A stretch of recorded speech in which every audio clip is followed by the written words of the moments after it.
Bonsoir à tous, c'est parti pour une nouvelle semaine d'information locale avec TV78. Bienvenue dans cette édition du lundi 10 décembre. Tout de suite, les titres de ce 7-8 journal. Les Gilets jaunes investissent Coignères. Depuis samedi, ils sont mobilisés devant le dépôt des carburants où a été installé ce matin un barrage filtrant. Et dans ce contexte de contestation nationale, certaines mairies ont ouvert leurs portes samedi pour recueillir la parole des citoyens. Nous en parlons avec Philippe Geslan, président de l'association des maires ruraux des Yvelines. Samedi soir, s'est clôturé le Téléthon, le week-end marathon pour la recherche contre les myopathies. Et les villes de Saint-Quentin-en-Yvelines étaient bien sûr de la bataille dans cette édition. Premier bilan à Manille-les-Hameaux et Montigny-le-Bretonneux. Enfin, le tour d'horizon des résultats sportifs du week-end. Versailles éliminé avec les honneurs en Coupe de France de football. Les Yvelinois se sont inclinés au 8e tour contre le RC Lens, 4-2. Une rencontre bien animée en tribune avec les jeunes du club et les ultras versaillais. Et puis autre invité dans ce journal, Stéphane Noël, directeur de l'établissement français d'Île-de-France, français du sang d'Île-de-France, est à suivre tout à l'heure dans ce journal. Ils viennent des Yvelines, mais aussi de l'Eure-et-Loire. Depuis samedi matin, plusieurs gilets jaunes ont entamé une action devant le dépôt de carburant de Coignères. Elle devrait se poursuivre cette semaine. Ce matin, un barrage filtrant a été organisé pour ralentir le trafic des citernes. Le mouvement pourrait perturber l'approvisionnement des stations-service des Yvelines et des départements voisins. Les personnes mobilisées ne sont pas satisfaites des récentes annonces d'Emmanuel Macron, notamment celle de suspendre la hausse sur les taxes des carburants. Écoutez-les au micro de Nicolas Dandry. Nous, ce qu'on veut, clairement, c'est la démission de Macron, clairement. Je pense qu'on est tous dans le même cas, on a un ras-le-bol général. Après, voilà, ça fait un moment que ça dure. Ça va faire quand même, le week-end prochain, ça fera quand même le 5e week-end qu'on est mobilisé. Il faudrait peut-être qu'à un moment, ils proposent des choses claires. Il y a des gens qui souffrent, qui, avec 1 400 €, c'est pas possible. Moi, je préconise un SMIC à 1 800 € net, et non pas brut, net. C'est le minimum pour vivre aujourd'hui, c'est pas possible autrement. Et on reparlera de Coignères tout à l'heure avec l'installation du nouveau maire Didier Fischer. L'élu a d'ailleurs rendu visite aux personnes mobilisées dans la commune. Et ce week-end, les Gilets jaunes se sont également mobilisés en plusieurs points dans les Yvelines, au péage de Saint-Arnaud sur la 10 et de Buchelet sur la 13. Vous le voyez sur ces images où les gendarmes ont organisé des opérations et saisi plusieurs objets dangereux. Des actions également sur la Seine, au niveau de l'écluse d'Andrézy, où une vingtaine de personnes a bloqué les entrées et sorties fluviales de Paris. Et à Rambouillet, le gilet jaune a été troqué par un costume du Père Noël, interpellant Emmanuel Macron et les automobilistes à l'entrée de la ville. Le président de la République a rencontré aujourd'hui les partenaires sociaux. Une allocution officielle est prévue ce soir à 20h pour répondre à la colère des Français. Vendredi, 15 maires des Yvelines ont été reçus à l'Élysée pour porter un message de terrain auprès du chef de l'État. Pendant plus de 3 heures, ils ont échangé avec lui. Chacun avait sa thématique. Les élus ont exhorté Emmanuel Macron de s'appuyer davantage sur les maires, premier relais avec la population, et l'ont mis en garde sur le matraquage fiscal. Dans la délégation, la maire de Plaisir, Joséphine Coleman-Berger, qui a pu parler de l'image du président. Elle a été interrogée par Nicolas Dandry. Il a compris qu'on ne souhaitait pas de rencontres protocolaires uniquement et qu'on souhaitait des rencontres de collaboration et de participation avec un vrai échange. Alors, on a été plus qu'entendu puisque passer 3 heures en tête-à-tête avec aucun protocole autour, c'est plutôt, je dirais, positif, en tout cas dans la démarche. En ce qui me concerne, moi je sais que ma thématique était l'image du président. C'était ça, la thématique que j'ai défendue et que je l'ai évoquée avec lui sans embâche et sans détour sur effectivement ce que l'on ressentait, ce que l'on voyait depuis quelques mois. Je me suis permise de lui dire des choses assez franches. Il a eu une grande élégance de compréhension, en tout cas, et d'écoute et de respect et d'acceptation, puisqu'il a accepté des propos qui étaient forts et on est allé assez loin dans nos discours. Une initiative des élus qui s'ajoute à d'autres. L'Association des maires ruraux de France invitait ces élus ce samedi à ouvrir leurs portes aux citoyens afin de recueillir leurs paroles. Bonsoir Philippe Geslan. Bonsoir. Vous êtes le maire de Méricourt, vous êtes également le président de l'Association des maires ruraux des Yvelines. Alors un mot déjà sur cette rencontre entre les maires et Emmanuel Macron. Ces 15 élus ont exhorté le président à davantage s'appuyer sur les maires qui sont le premier relais avec la population. C'est primordial aujourd'hui de s'appuyer sur ces maires. Ah oui, je pense que Vous savez, les maires ont toujours été un amortisseur social. Et il faut redonner la parole aux élus. Il faut qu'Emmanuel Macron redonne la parole au territoire même. Ils ont une expérience de terrain qui est très importante. Absolument, absolument. Et là, pour cette occasion, nous pouvons être l'oreille du président, c'est-à-dire qu'on a vu qu'il y avait une petite difficulté de dialogue entre les Gilets jaunes sur le terrain et le plus haut sommet de l'État. Et ben nous pouvons servir de relais, faire le lien entre le président et la base. Et justement, pour servir de relais, l'association des maires ruraux de France a invité ses élus ce samedi à ouvrir leurs portes aux citoyens afin de recueillir leurs paroles. Pourquoi c'est primordial et pourquoi vous avez organisé cette action? Eh bien, on s'est rendu compte que dans nos campagnes, beaucoup de nos concitoyens avaient posé sur leur tableau de bord un gilet jaune. Donc moi, j'ai été faire un petit sondage dans ma commune et beaucoup m'ont dit mais non, moi je manifeste pas parce que je peux pas, je suis trop vieux, etc. Mais par contre, je partage, je suis tout à fait d'accord avec ce qui se passe en ce moment. J'ai des revendications à faire. Donc l'idée de cette opération mairie ouverte, c'est de recevoir des doléances de nos habitants, de libérer la parole en quelque sorte. Vous le dites, tout le monde n'a pas forcément son gilet jaune, c'est-à-dire que c'est un mouvement plus global de contestation, de ras-le-bol peut-être en France que vous avez constaté? Oui, en fait, nous, il y a longtemps qu'on dénonce le sentiment d'abandon. C'est plus un sentiment, d'ailleurs maintenant c'est un vécu de la part des pouvoirs publics.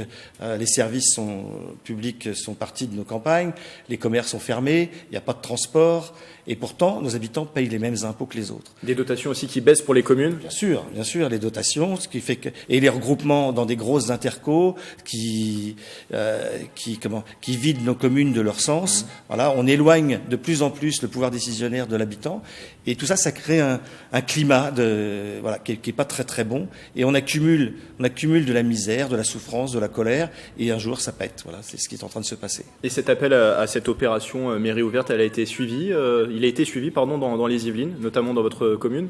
Ah oui, alors oui, il a été suivi par pas mal de communes dans les Yvelines, rien que chez nous. Alors moi, comme j'étais un peu à l'initiative du projet, j'avais décidé d'ouvrir ma mairie jeudi, vendredi et samedi matin.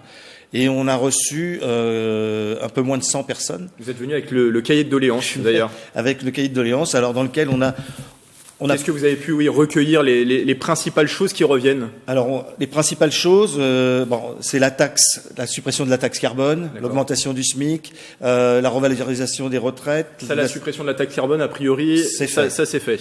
La suppression de la CSG, de l'augmentation de la CSG sur les retraites, mais aussi beaucoup de témoignages, et notamment beaucoup de témoignages de personnes qui travaillent et qui n'arrivent plus à vivre de leur travail. Voilà. J'ai même eu une personne qui m'a dit, moi, je me mets en maladie à partir de la 3e semaine du mois parce que j'ai plus les moyens de mettre de l'essence dans mon réservoir. C'est-à-dire des populations, vous avez reçu des habitants qui sont vraiment... des gens qui sont au SMIC, mais qui doivent faire 60, 80 km par jour. Alors, aller-retour, ça fait 160. Avec toutes les augmentations, parce qu'il n'y a pas que ça. Il y a les mutuelles, il y a les histoires du 80 km/h. Donc, les gens qui roulent plus que les autres sont plus susceptibles de se prendre des amendes. Et voilà, tout ça, ça crée un climat. On a l'impression qu'on tape toujours sur les mêmes. La suite, c'est de remettre ces propositions, de les faire remonter peut-être au gouvernement? Voilà, avec l'association des maires ruraux de France, on collationne toutes ces réclamations. On est en train justement de faire un petit peu le ménage dans tout ce qu'on a reçu.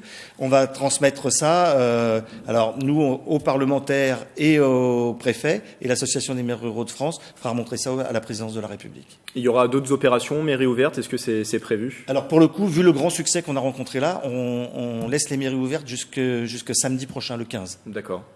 Alors à l'heure où nous enregistrons ce journal, il est 18h10. Emmanuel Macron donc doit faire des annonces, doit faire en tout cas un discours à 20h à la population pour tenter de calmer ces tensions qui sont exacerbées depuis le 17 novembre et le début de cette contestation des Gilets jaunes. 2 groupes de Gilets jaunes appellent d'ailleurs à se mobiliser à nouveau samedi prochain. Que doit dire le président ce soir pour calmer en tout cas la colère, à votre avis?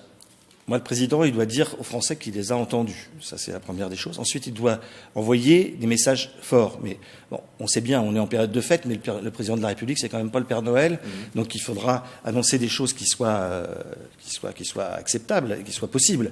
Mais il faut en tous les cas envoyer un message très fort à nos habitants et notamment aux habitants des communes rurales qui souffrent, je pense, un peu plus que les autres.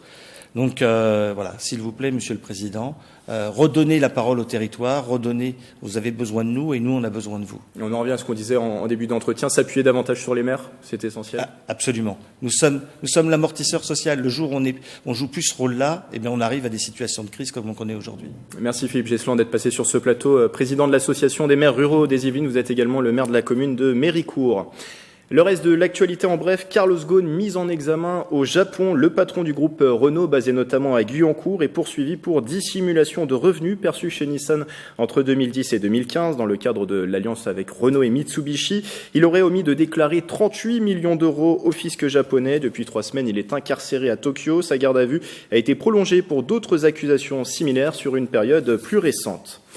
La suite du procès en appel de Francis Holm, le tueur en série comparé à Versailles pour le double meurtre d'enfants à Montigny-lès-Metz en Moselle en 1986, crime pour lequel il avait été condamné à la perpétuité en première instance. Une journée de lundi marquée par l'audition en visioconférence de Patrick Dils, condamné puis acquitté dans cette affaire après 16 ans d'emprisonnement. Verdict du procès en appel attendu pour le 21 décembre. Et à Versailles toujours, les avocats du barreau des Yvelines en grève devant le palais de justice ce matin. Comme plusieurs de leurs confrères en France, ils sont vent debout contre le projet de réforme de la justice porté par la ministre et garde des Sceaux Nicole Belloubet. Le texte doit être définitivement voté à l'Assemblée nationale ce mercredi.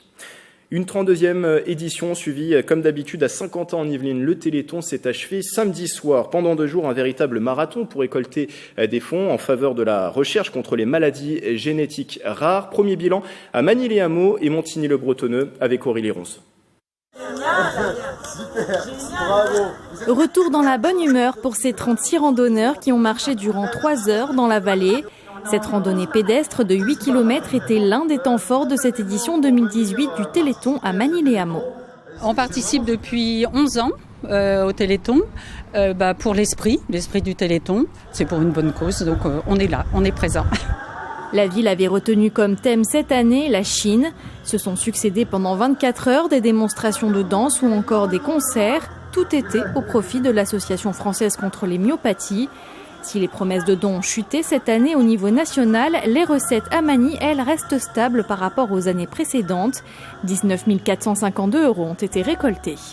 Pour nous, l'essentiel, c'est que ce soit un moment festif, absolument. Et ce moment festif, c'est faire venir les gens dans le gymnase qui prennent conscience, qui viennent s'amuser, mais pour une très belle cause. Bilan positif également à Montigny-le-Bretonneux. Le complexe sportif Pierre de Coubertin a accueilli 1100 personnes. Pour ces journées solidaires, les enfants ont pu s'initier à plusieurs ateliers sportifs, comme par exemple le handball. Ça permet d'aider et puis en plus ça permet de montrer une bonne image de la participation de l'ensemble des associations, justement dans un événement tel que le Téléthon, et puis de ramasser justement de l'argent pour une bonne cause. En tout, 65 associations Eni-Montaigne étaient présentes pour cette édition 2018. Ça fait partie des incontournables de l'année. Ça nous fait plaisir d'être présents et je crois que ça fait plaisir à tous nos adhérents de se montrer et de venir faire un peu de cirque en famille. On a eu beaucoup de monde. Nous espérons battre les chiffres de l'année dernière, maintenant on verra après. Voilà. Les comptes, ce ne sera pas tout de suite. Les chiffres définitifs seront connus à la fin du mois à Montigny. L'opération caritative, elle, se poursuit sur Internet. Autre appel à la mobilisation et à la solidarité, l'établissement français du sang lance un appel dès à présent aux dons en prévision des fêtes de fin d'année. Bonsoir Stéphane Noël. Bonsoir. Vous êtes le directeur régional de l'établissement français du sang d'Île-de-France. Alors pourquoi lancer cet appel? Cette période juste avant les fêtes, c'est une période particulièrement sous tension?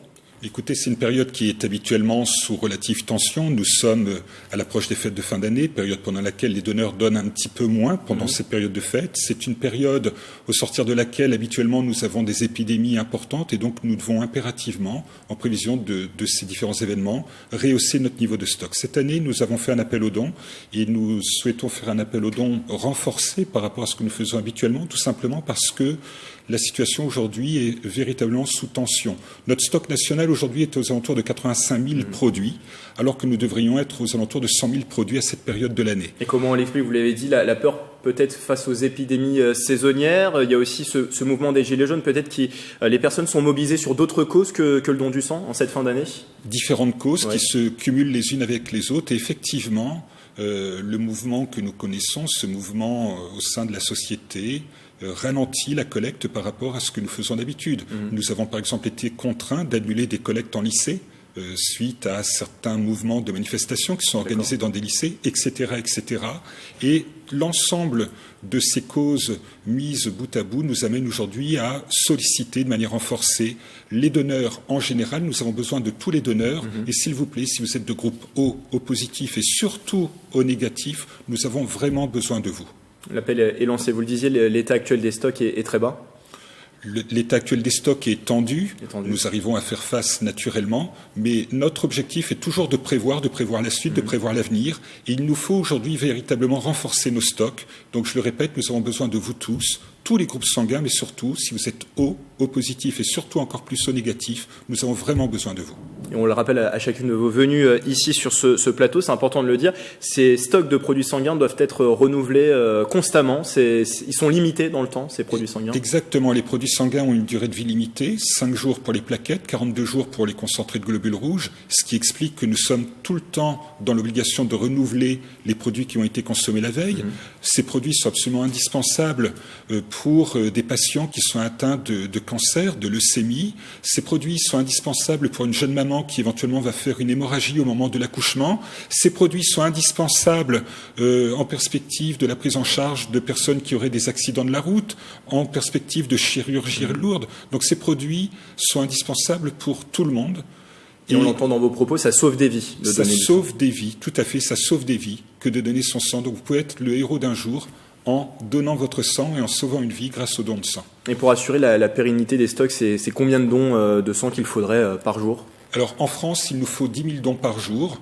Pour donner votre sang, vous pouvez trouver le lieu de collecte sur notre site internet efs.santé.fr ou dondesang.efs.santé.fr. Qui s'affiche actuellement. Nous avons les deux.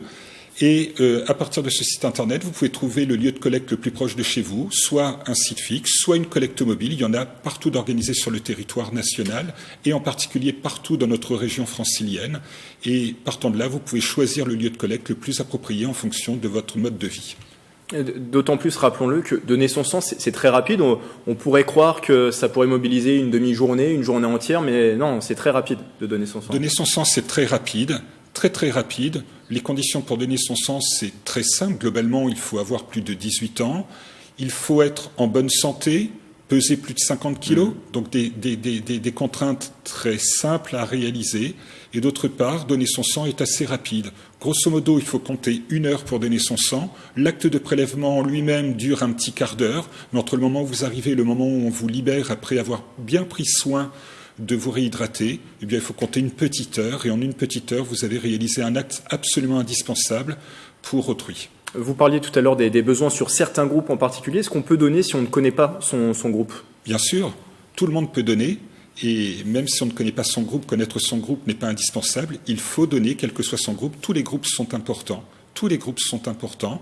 Et de fait, même si j'ai mis l'accent sur les groupes O qui sont vraiment indispensables aujourd'hui, nous avons besoin de tous les groupes sanguins, A, B, O. Ils sont tous absolument indispensables pour faire face aux besoins des patients. On rentre dans la dernière minute de cet entretien. Un appel à lancer, vous l'avez fait tout à l'heure, peut-être à renouveler aux Franciliens, aux Yvelinois qui nous regardent? Mais écoutez, un appel à lancer, je le redis, aujourd'hui nous avons un stock au niveau national qui est tendu.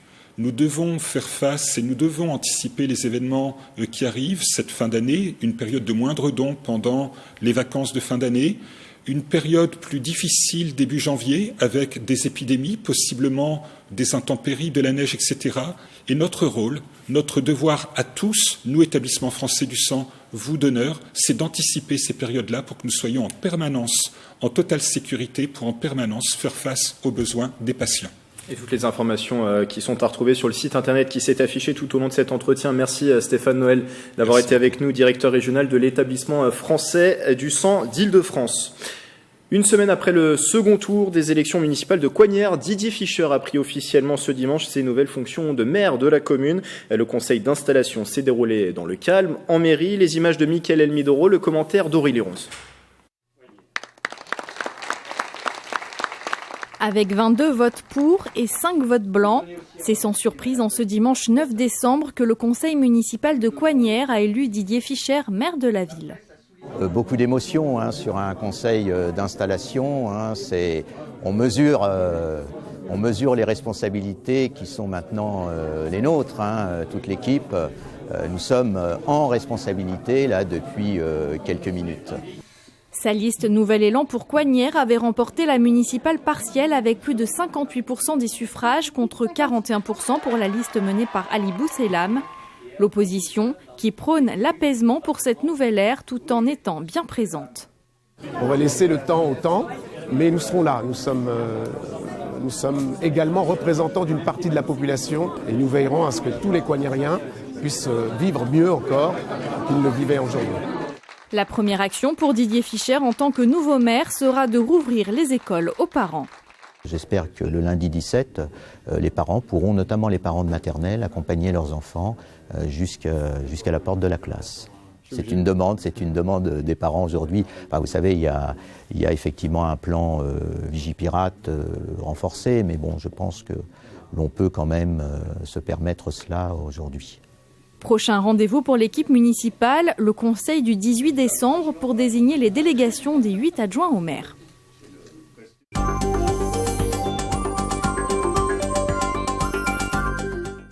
Et vous l'attendez sans doute avec impatience, le lundi, c'est le jour de la chronique sport de Mickaël Elmidoro. Bonsoir. Bonsoir. Et pour commencer cette chronique sport du football, la Coupe de France, on l'a joué ce week-end. Exactement, Grégory. 8e tour de la Coupe de France, Versailles qui évolue en National 3 a failli réaliser le plus bel exploit de son histoire ce samedi 8 décembre devant plus de 3000 supporters. Les hommes de la Cité Royale se sont inclinés 4-2 face au Racing Club de Lens, un club de Ligue 2, après avoir réussi à mener au score. Une déception pour le staff versaillais et les joueurs, ils étaient au micro, à votre micro, Grégory Canal. Oui, tout à fait.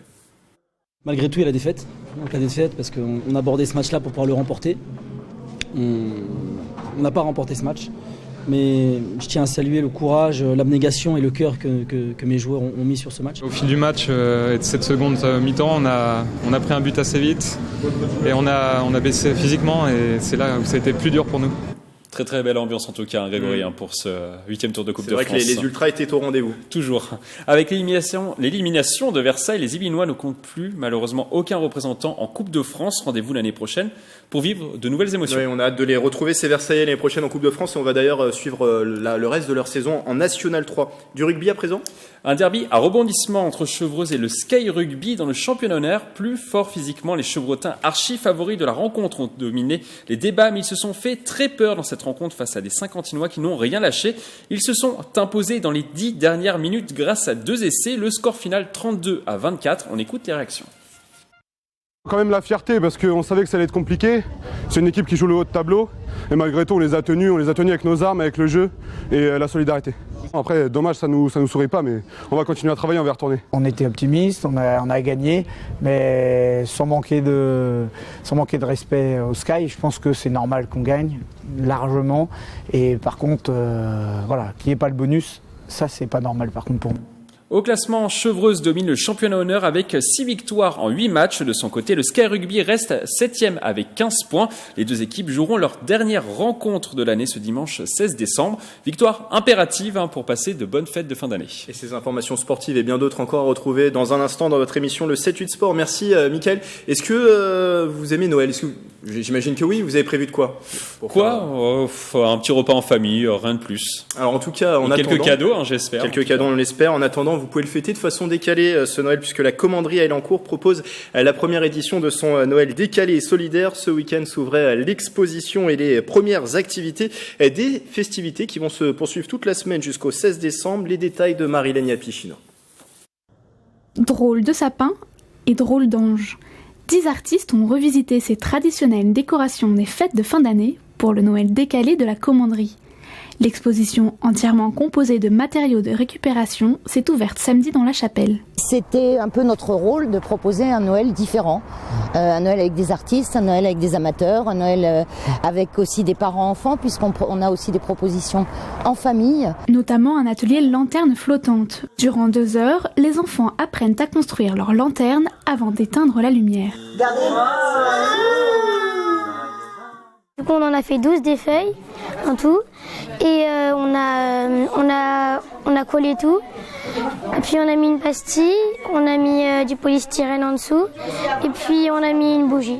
Des lanternes qu'ils pourront déposer sur la pièce d'eau de la commanderie samedi 15 décembre avec tous les participants de l'atelier. Les enfants sont super contents, ça coûte vraiment pas cher et puis voilà, il y a toute une construction qui s'est faite à la main avec eux et pour leur âge c'est magnifique. Les festivités se poursuivent et s'intensifient jusqu'au 16 décembre avec des concerts, des stands solidaires et même des activités plus surprenantes. Nous aurons un sauna, alors un sauna mobile à la manière du banya russe. Donc une petite caravane qui va être placée à côté de la pièce d'eau de la commanderie où vous pourrez venir faire un vrai sauna entre amis, 3 places possibles. Le Noël décalé de la commanderie est présent jusque dans la cour avec un arbre à mots auquel participe chaque visiteur. C'est la fin du 7-8 journal. Belle soirée avec TV78.